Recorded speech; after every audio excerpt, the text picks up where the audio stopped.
suuragal ma kula tahay in mas'uul Soomaali ah oo sida ninkan oo kale u dhaqmi lahaa? soo dhawow inta aynan u guda galin mowduuca aynu ka hadlayno fadlan subscribe sar channelkeena dunida maanta wad mahadsantahay sanadkii 1944 gabagabadii dagaalweynihii labaad ee adduunka ayaa waxaa dhacday in nin generaal ah oo kamid ahaa saraakiishii hogaaminayay ciidamada guutada gaashaaman ee dalka Jarmalka laguna magacaabi jiray Golbes ayaa waxa uu salwoogay kana biyo diiday siyaasadii uu xilligaas ku hogaaminayay dalka Jarmalka hogaamiyihii naasiyiinta Jarmalka Adolf Hitler markii uu salwoogay kadib waxa uu si lama filaan ah ugu goostay dalkii ay cadawga ahaayeen ee Ingiriiska isaga oo ka dalbanaya magangelyo siyaasadeed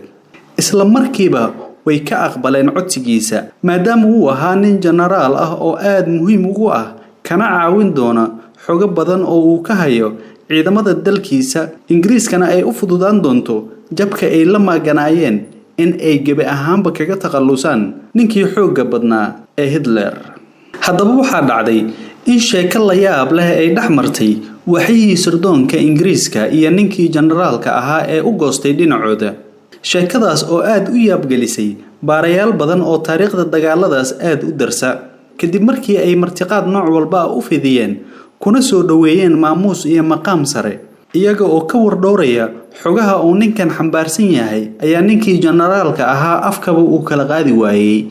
yaab iyo amakaag ayaa isugu tagay sirdoonkii Ingiriiska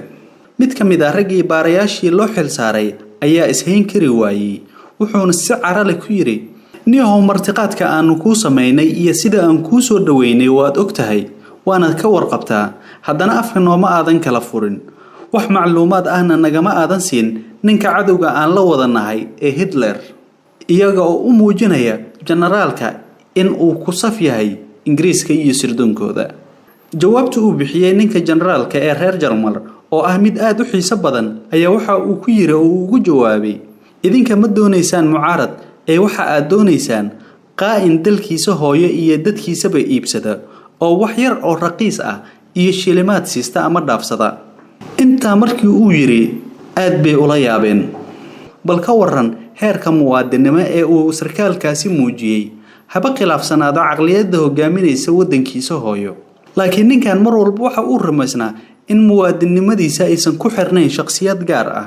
ee uu dalka iyo dadkiisaba uga dirnaxo cawaaqib xumo taariikheed ee soo wajihi doonta isagoo ogaa macluumaadka iyo meelaha ay ka dabacsan yihiin dadkiisa haddii uu sheego midda ku dhici karta bal eeg maanta iyo sheekadan sida ay u dabaqayso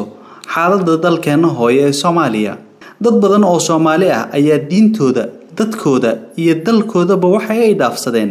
shilimaad iyo dana shakhsiyadeed oo raqiis ah cawaaqib xumada ka dhalatay waa mid ilaa iyo maanta Soomaaliya haysata ay ka soo kaban laadahay